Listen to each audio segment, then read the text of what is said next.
अस्सलाम friends, welcome in Urdu villa. आज मैं जहाँ नावल का पार्ट नंबर 58 स्टार्ट करने लगी हूँ। वीडियो स्टार्ट करने से पहले आप सबसे गुजारिश है कि प्लीज़ मेरे चैनल को सब्सक्राइब कर दें। आप गलत समझी है, फवाद मेरे भाई का बेटा है। मुझे बेशक वो जुआ से भी ज़्यादा अजीज़ है, लेकिन शादाब उसको सिर्फ आप ही का बेटा समझता था। इसलिए अब फवाद के साथ साथ आप भी इस हवेली में रहेगी। ये शादाब की ख्वाहिश थी और मेरी दरख्वास्त भी है। मुझे अफसोस है मैं यहाँ ना रुक सकूंगी, मैंने साफ इनकार करते हुए कहा। आपको रुकना पड़ेगा। शादाब आपकी तन्हाई का सोचकर बहुत परेशान रहता था और मैं नहीं चाहता अब उसकी रूह भी बेचैन रहे। हमाद हार किसी सूरत भी मेरी बात मानना नहीं चाहते थे। आप मेरी मजबूरियों को नहीं समझ रहे। यहाँ पर जाकर भाई और राबिया लोग हैं और बाकी जो लोग मुझे जानते हैं वो सुनेंगे तो क्या कहेंगे। ओ लाला, मैं इस उम्र में बेइज्जत होना नहीं चाहती। मैं लोगों को खुद पर हंसने का मौका नहीं देना चाहती। और फिर वक्त गुजर ही गया है तो इन बातों में क्या रखा है। अब ये सब फजूलियात। बस बस, मज़ीद लफ्ज भी नहीं। हमाद मेरे करीब आते हुए बोले। फिर उन्होंने अपने कांधे पर रखी चादर को उठाकर मेरे सर पर डालते हुए कहा, अगर आपको दुनिया का डर है तो चलिए, दुनिया वालों को इस बात का पता नहीं चलेगा कि आप इस हवेली में किस हैसियत से रहती है। मगर कैसे नहीं पता चलेगा? वो ऐसे कि आप कनाडा की उर्दू चेयर से इस्तीफा दे दे। इस्लामाबाद में बहुत से सेंटर से मेरे ताल्लुकात हैं। मैं आपका ट्रांसफर चारसदा कॉलेज में करवा लूंगा। मैं अब भी नहीं समझी। हालांकि अब तो बात साफ है।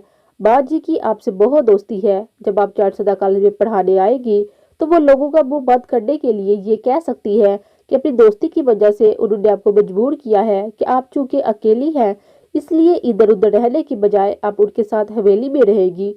हमाद हार्ड एक लम्हे रुके, फिर कहा, आप ठीक कहती है। दुनिया में रहकर दुनियादारी का ख्याल करना ही पड़ता है। इस तरह आपकी इज्जत नफ्स भी बरकरार रहेगी और मेरा शादाब से किया हुआ वादा भी पूरा हो जाएगा। बल्कि फवाद को माँ का प्यार भी मिल जाएगा। मैं शादाब की जिंदगी में उसके लिए कुछ ना कर सका, लेकिन अब अगर मैं ये कर सका तो शायद शादाब की रूह भी पुरसकून हो जाएगी। कश्मीर जाने से पहले उसकी पोस्टिंग लाहौर हुई थी। लाहौर से वो गड्डा सिंह बॉर्डर पर होने वाली एक तकरीब में जब शिरकत के लिए गया तो अचानक आपके गांव को भी देखने चला गया। वहां जाकर मालूम हुआ कि आपका भाई बहुत अरसे पहले वतन वापस आ चुका है। यही वजह थी कश्मीर के महाज पर जाने से पहले वो मुझसे मिला था और कहा था, लाला, इस महाज पर आजकल बहुत गड़बड़ है, पता नहीं क्या हो। मेरी मौत की सूरत में फवाद और आयशा को अपने साथ इस हवेली में रखिएगा कि उसका भाई शायद उसको अभी भी अपने साथ ना रखे। और मैं नहीं चाहता आयशा अब अकेली रहे। हमाद के मुंह से परवेज भाई का जिक्र सुनते ही मेरी आंखें बरस पड़ी। मुझे खुद पर एहतियात ना रहा और मैं फूट फूट कर रोने लगी। मरे तो सिर्फ माँ बाप थे, लेकिन भाई ने मुझे भी उनके साथ ही मुर्दा समझ लिया था। पलट कर कभी मेरी खबर ना ली थी। और अब जब उन्होंने अपनी नदामत मिटाने को मुझे रुकने का कहा तो रुक ना सकी कि शादाब के बाद अब फवाद को मेरी जरूरत थी। लेकिन ये दुख तो मेरे लिए नासूर बन चुका था। प्लीज आप चुप हो जाएं। अब मैं भाई हूँ आपका। आप इस हवेली में मेरी बहन बन के रहेंगी। क्या हुआ आयशा? अचानक रकैया आपा फवाद के साथ अंदर दाखिल हुई। मैं मारे हिचकियों के कुछ बोल ही ना सकी। हमाद ने मेरे सर पर हाथ रखा और फवाद अपने हाथों से मेरे आंसू साफ करते हुए बोला, प्लीज मम, रोते नहीं। आहर हुआ क्या है, कुछ बताएं तो सही। बात क्या हुई हमाद? मुझे तो फवाद बुला कर लाया है कि मम रो रही हैं, आप चुप करवाएं। रकैया आपा पूछ रही थी। हमाद ने उनको जवाब देने की बजाय फवाद को देखा। आप गए नहीं थे, बाहर खड़े रहे। बुरी बात है। सॉरी बाबा जान, पापा ने कहा था जब मम्मा मिल जाएं तो फिर कभी उनको अकेला नहीं छोड़ूं, इसलिए मैं बाहर खड़ा रहा। ओ शादाब बहाना, ये तुमने क्या किया? क्यों इतनी जल्दी चले गए? कहते हुए हमाद ने फवाद को उठाकर बहुत सारा प्यार किया। फिर उसको उतारते हुए रुकैया से कहा, माँ जी, आयशा कोई भी बात मानने के लिए तैयार नहीं। ये यहाँ रहना नहीं चाहती। अब आप इसको समझाएं प्लीज। इसके कहने से क्या होता है? अब मैं उसको कहीं जाने ना दूंगी। पहले तो शादाब ने मुझे कुछ बताया ही नहीं था, वरना मैं उसको उसकी खुशी हर कीमत पर लेकर देती। और अब मैं उसकी रूह को बेचैन नहीं रहने दूंगी। आयशा, अब तुम यहाँ रहोगी हमारे साथ। हम सब अपने दुख सुख एक साथ देखेंगे। रकैया आपा मोहब्बत से कह रही थी। उन सब की मोहब्बत देखकर मैं खौफजदा हो गई। गो कि मेरा दिल रुकने को चाहने लगा था, लेकिन मैं रुकना नहीं चाहती थी। अब तो मैं अच्छी तरह जान गई थी कि मैं वाकई मनहूस हूँ। जहाँ मेरे कदम पड़ते हैं या जहाँ मैं रुकती हूँ खुशियां वहां से रूठ जाती हैं, जिससे मैं मोहब्बत करती हूँ वो जान से गुजर जाते हैं। हाँ, ये सच था। जब तक शादाब अकेला मुझसे मोहब्बत करता रहा, जिंदा रहा, लेकिन कनाडा जाते हुए उस आखिरी मुलाकात में न जाने कैसे मेरे दिल में उसके लिए एक तरफ एक मोहब्बत पैदा हो गई थी, और मेरी मोहब्बत करने के बाद वो पूरे 7 बरस भी ना जी सका। और अब मैंने फैसला किया था, मैं अकेली कनाडा जाऊंगी। हाँ, मैं नहीं चाहती थी कि शादाब की निशानी फवाद मेरी नहुसत का शिकार हो जाए, और मैं ये नहीं चाहती थी कि इस हवेली जिसमें अभी सिर्फ शादाब का गम है, जो वक्त गुजरने के साथ साथ फवाद की वजह से पहले कम और फिर खत्म हो जाएगा। लेकिन अगर मैं यहाँ रुकी तो फिर शायद मेरे सिवा कोई भी ना रहे, बकौल अजरा के कि मैं बंदे खाती हूँ और मैं अब किसी को खाना नहीं चाहती थी। ये लोग मेरे महनूस वजूद की वजह के बारे में कुछ नहीं जानते थे, लेकिन मैं खुद तो अपने बारे में अब अच्छी तरह जानती थी। फिर रुकने का फैसला कैसे करती आयशा? अब जब मैंने आपको आपकी इज्जत नफ्स के साथ रुकने और रहने के बारे में बता दिया है, फिर भी आप जाने पर बजिद क्यों हैं? हमादान पूछ रहे थे। इसलिए इसलिए कि मैं मनहूस हूँ। जहाँ रहने का फैसला करती हूँ वहाँ सिर्फ मैं ही रह जाती हूँ, बाकी सब चले जाते हैं। हंसती बसती वो जगह वीरान हो जाती है, सिर्फ मेरी वजह से उजड़ जाती है। अभी तो आपको सिर्फ शादाब का गम है, जो वक्त के साथ साथ फवाद की सूरत में बढ़ जाएगा। लेकिन अगर मैं यहाँ रही तो फिर और भी बहुत सारे गम मेरे मनहूस वजूद की वजह से इधर आएंगे, और मैं इस हवेली को बर्बाद नहीं करना चाहती। वैसे भी सारी उम्र अकेली ही रही हूँ, अब तो आदत ही हो गई है अकेले रहने की। फिर बाकी जिंदगी रह ही कितनी गई होगी। प्लीज आप मुझे जाने दे, इस हवेली को आबाद रहने दे प्लीज, मैं रोते हुए कह रही थी। कौन कहता है आप मनहूस हैं? हमाद ने पूछा। सब कहते हैं, मैं कहती हूँ। मैंने उसको यकीन दिलाना चाहा। क्या शादाब भी आपको ऐसा समझता था? अगर समझ आता तो अपनी जान से क्यों जाता? आप नहीं जानते उसकी मौत की वजह भी मैं हूँ। जब तक वो मुझसे मोहब्बत करता रहा, जिंदा रहा, और जब मैंने मोहब्बत महसूस की उसकी, तो वो मर गया। हालांकि मरना तो अब मुझे चाहिए था। प्लीज आप फवाद को भी अपने पास रखें और हवेली को आबाद रहने दे और मुझे जाने दे। अगर शादाब तुम्हें ऐसा नहीं समझता था तो हम कैसे समझ सकते हैं? रुकैयापा ने मोहब्बत भरे लहजे में कहा। तो हमान खान बोले, अगर आप इस हवेली की बात करती हैं तो सुनिए, ये हवेली आबाद ही आपकी वजह से रही है। मेरी वजह से? मैंने हैरत से पूछा, जबकि हमाद खान कह रहे थे, ये तो आप जानती हैं, मैं और शादाब एक दूसरे के खून के प्यासे थे। एक दिन मैं एक जनाजे में शरीक था कि अचानक बारिश होने लगी। दुआ खत्म होते ही मैं अपने महबूबों को वहां तदफीन की रस्म में शामिल होने का कहकर खुद गाड़ी में बैठकर रवाना हुआ तो रास्ते में गाड़ी खराब हो गई। बारिश बहुत तेज हो चुकी थी। मैं परेशान सा गाड़ी से बाहर निकला तो दूर से एक घोड़ा सवार आता हुआ नजर आया। मैंने सोचा इस सवार से मदद लूं। बारिश होने की वजह से मैं पहचान ना सका। करीब आने पर मालूम हुआ वो सवार तो शादाब था। मैं शादाब से बड़ा था, इसके बावजूद मुझे उसके खौफ ने आ घेरा कि अब अगर उस वीराने में शादाब ने मुझे मार दिया तो फिर क्या होगा। तब मैंने शादाब की हैरत बड़ी आवाज सुनी। शायद उसने मुझे पहचान लिया था। अरे हमाद लाला, आप? और जहाँ? हाँ, मैंने गुस्से से उसको देखा तो मालूम हुआ हर वक्त उसके कंधे पर रहने वाली बंदूक तो गायब थी। मुझे देखते ही देखते शादाब घोड़े से नीचे उतरा और बड़े अदब से कहा, अस्सलाम वालेकुम हमाद लाला, क्या गाड़ी खराब हो गई? मैं हैरान तो हुआ मगर सलाम का जवाब दे दिया। क्या गाड़ी खराब हो गई? शादाब मुझे देखते हुए फिर पूछ रहा था। हाँ, मुझे ना चाहते हुए भी जवाब देना पड़ा था। तो आप मेरा घोड़ा ले जाएं, उसने मोहब्बत और दोस्ती से पेशकश की। नहीं, मैं ऐसा ही चला जाऊंगा, मैंने इनकार किया, मगर शादाब के इसरार पर मुझे घोड़ा लेना पड़ा। ताहम जब मैं घोड़े पर बैठकर आगे बढ़ा तब मुझे अपनी गलती का एहसास हुआ कि अब शादाब आसानी से पीछे से गोली मार सकेगा, मगर ऐसा ना हुआ और मैं घर चलाया। शाम को शादाब आया तो नौकर ने घोड़ा उसके हवाले कर दिया। मैंने उसको अंदर बुलाना गवारा ना किया था। मैंने सोचा यह भी उसकी एक चाल है, लेकिन उसने नौकर से कहा, मैं हमाद लाला से मिलना चाहता हूँ, और मैंने उसको अंदर बुला लिया। मेरे आस पास बैठे बहुत से आदमी की मौजूदगी में उसने मुझसे माफी मांगी और कहा, हमाद लाला मुझे माफ कर दे, मैं कुछ बदतमीज हो गया था। आप सब कुछ अपने पास रखे, आप मुझे किसी हिस्से की तमन्ना नहीं, मैं पढ़ लिख कर खुद कमा लूंगा। फिर वो चला गया। मेरे आदमी ने कहा वो मुझे अब दूसरे तरीके से मारना चाहता है, लेकिन ऐसा कुछ ना हुआ। वो जहां मुझे मिलता रास्ता रोकर खुद सलाम करता। 2 साल यूं ही गुजर गए। फिर वो ट्रेनिंग के लिए चला गया। मगर मेरा दिल अब भी साफ ना हुआ था। ताहम वो मुझसे उसी मोहब्बत और एहतराम से मिलता जब भी माँ जी से मिलने गाँव आता। फिर जब वो अफसर बन गया तो मैंने भी अपना दिल साफ कर लिया, क्योंकि मैं जान गया था अब अगर वो चाहता तो कानून और अपनी ताकत के बलबूते पर मुझसे अपना हिसाब वसूल कर सकता था। मगर उसने कुछ भी ना किया। जब भी वो मिलता यही कहता, लाला ये सब कुछ जवाब का है, मुझे किसी चीज की जरूरत नहीं। एक दिन बातों ही बातों में मैंने पूछा, शादाब तुम इतना बदल कैसे गए? तुम तो मेरे खून के प्यासे थे। और वो इतना सादतमंद था। उसने ये नहीं कहा कि तुम्हारे करतूत भी तो ऐसे ही थे लाला।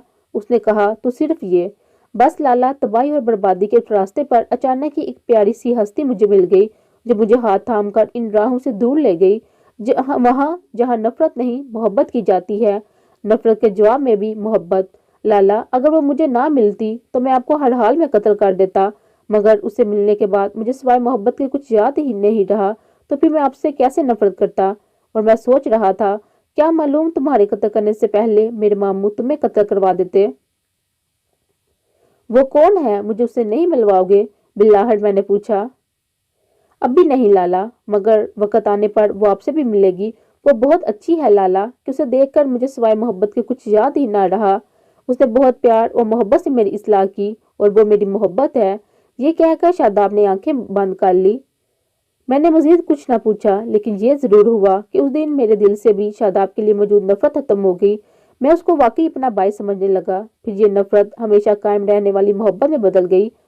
आपने शादाब की ही नहीं, मेरी भी इस्लाह की। कहने का मतलब ये है कि हवेली आबाद ही आपकी वजह से रही। अगर आप शादाब की जिंदगी में ना आती तो वो मुझे कत्ल करता या मैं उसको। बात एक ही थी। कत्लो गारत के ये सिलसिले सिर्फ आपकी वजह से रुके थे। और फिर मीना के साथ शादाब ने जो हरकत की, उसके बाद मीना के भाई उसको जान से मार देते। बाद में चाहे खुद फांसी चढ़ जाते या मेरे हाथों कत्ल हो जाते, कि तब तक मुझे शादाब से बेटू जैसी मोहब्बत हो चुकी थी। अपने भाई का कत्ल मैं उनको कभी माफ ना करता। मगर कत्लो गारत का यह सिलसिला भी आपकी वजह से रुक गया, क्योंकि आपके कहने पर शादाब ने मीना से शादी करके अपनी ज्यादती का कफारा अदा कर दिया।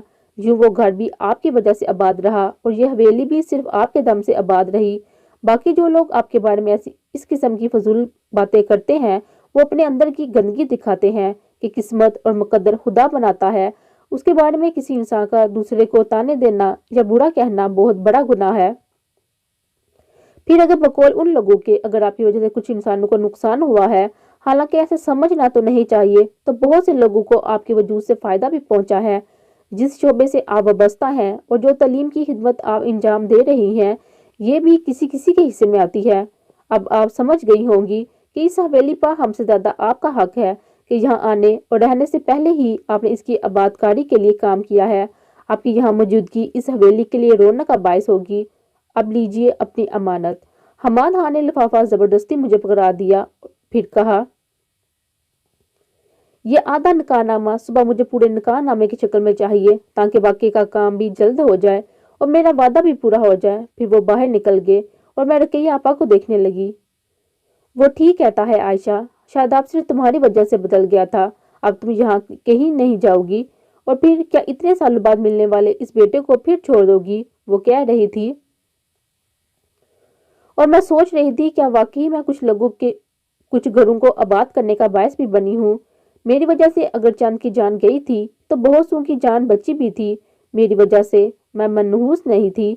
अगर अजरा या उसकी माँ बहनों ने मुझसे नफरत की थी तो अयास, फेरोज, शादाब और बहुत सौ के अलावा खासकर फवाद ने मुझसे मोहब्बत की थी। बल्कि फवाद करता है, क्या किसी औरत के हिस्से में ऐसी लाजवाब मोहब्बतें आई होंगी जो मेरे हिस्से में आई और मुझे मिली? मैं तो खुशकिस्मत थी जो इतने सारे लोगों ने मुझसे मोहब्बत की थी। ये अलग बात है कि इन सारी मोहब्बतों के बावजूद मैं तशना ही रही थी। मैं अब शायद तशनगी के मिटने का वक्त आ गया था। मैंने तो रकीया आपा को देखा तो वो बिल्कुल अम्मा के अंदाज में मेरा मुंह चूम कर बोली, अब जबकि सब कुछ जान चुकी हो तो मैं तुम्हें कहीं नहीं जाने दूंगी।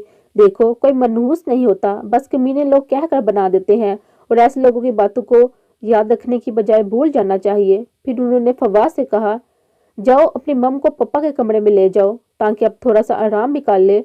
ओके दादी जान, फवाद ने कहा। फिर मेरा हाथ पकड़कर बाहर निकला तो सामने हमाद खान की बीवी खड़ी थी। मुझे देखते ही हल्का सा मुस्कुरा कर बोली, आइए खाना तैयार है। جی مجھے بھوک نہیں، میں نے آہستہ سے کہا۔ بھوک نہیں ہے پھر بھی تھوڑا سا کھا لیجئے اور فواد کو بھی کھلائیے۔ وہ بہت زیادہ محبت سے کہہ رہی تھی اور یہاں کی یہ محبت میرے لیے کوئی نئی چیز نہ تھی۔ میں اس کے ساتھ کھانے والے کمرے میں آئی۔ زمین پر دسترخوان بچھا ہوا تھا اور مینا بھی وہاں موجود تھی۔ مجھے دیکھ کر بھی وہ انجان بنی رہی مگر میں خود ہی اس کے پاس بیٹھ گئی۔ کھانا شروع ہوا۔ مینا نے خوب جی بھر کر کھایا اور فواد نے مجھے زبردستی کھلایا۔ مینا یہ سب خاموشی سے دیکھتی رہی اور کھاتی رہی۔ پھر میں ہی سب سے پہلے اٹھی۔ فواد میرے ساتھ تھا۔ حماد کی بیوی بھی میرے ساتھ ہی اٹھ گئی اور میرے ساتھ ہی چلتے ہوئے مجھے اس کمرے کی طرف لائی جہاں مجھے قیام کرنا تھا۔ یہ شاداب کا کمرہ ہے، اس نے کمرے میں داخل ہوتے ہوئے کہا۔ وہ اگرچہ کبھی کبھار ہی آتا تھا اور بہت کم ہمارے یہاں ٹھہرتا تھا، لیکن میں اس کے کمرے کو ہمیشہ صاف رکھتی تھی کیونکہ وہ جب بھی آتا تھا اچانک ہی آتا۔ پھر وہ چلی گئی تو میں نے ایک نظر کمرے پر ڈالی۔ ایک بڑا سا رنگین پلنگ جیسا کہ پرانے زمانے میں ہوتے تھے، 2 کرسیاں اور زمین پر قالین بچھا ہوا تھا۔ دریچے اور دروازے کے پردے بہت خوبصورت ریشم کے تھے۔ میں نے ہاتھ میں پکڑا ہوا لفافہ تکیے پر رکھا، پھر پلٹ کر فواد کو دیکھا۔ وہ مجھے ہی دیکھ رہا تھا۔ میں کچھ دیر اس کو دیکھتی رہی، پھر قالین پر بیٹھتے ہوئے بازو پھیلا دیے۔ فواد نے حیران ہو کر مجھے دیکھا تو میں نے کہا، آؤ بیٹا۔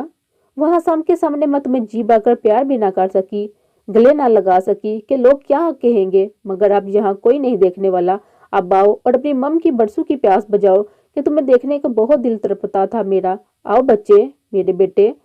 او مم، فواد بھاگ کر میری باہوں میں آیا اور اس کو بے تحاشا پیار کرتے ہوئے میں رو پڑی۔ شاداب شدت سے یاد آیا۔ فواد نے مجھے چپ کراتے ہوئے کہا، مم، پپا کہتے تھے آپ کو ہمیشہ خوش رکھوں، کبھی رونے نہ دوں۔ اور کیا کہتے تھے پپا تمہارے؟ میں نے روتے روتے پوچھا۔ اب جب شاداب نہیں تھا تو میں اس کی باتیں سننا چاہتی تھی۔ مم، پپا کہتے تھے، فواد، تمہیں ہم دونوں میں سے ایک وقت میں صرف ایک کا پیار ملے گا اور میں تمہیں تمہاری مم کے پاس بھیج دوں گا۔ وہ بہت اکیلی ہیں تو ہمیشہ ان کے ساتھ رہنا۔ اور میں نے پوچھا، لیکن بعد میں جب بابا جان نے کہا وہ خود آپ کو لینے جائیں گے تو پپا بہت خوش ہوئے اور انہوں نے کہا، بیٹا جی اب ہم تینوں ساتھ رہیں گے، اب آپ بھی اپنے بابا جان کے ساتھ کینیڈا جانا اور اپنی مم کو لے کر آنا۔ اب دیکھوں گا لالا کو اور اپنے بیٹے کو کیسے انکار کرتی ہے۔ تب پپا بہت خوش تھے لیکن یہ خوشی ان کو مل نہ سکی۔ فواد سسک پڑا تو مجھے اپنے آنسو روکنے پڑے۔ پھر وہ میرے ساتھ ہی پلنگ پر لیٹ گیا۔ مجھ سے لپٹ کر وہ اپنے پپا کی باتیں کرتے کرتے سو گیا تو میں نے سرہانے رکھا ہوا لفافہ کھولا۔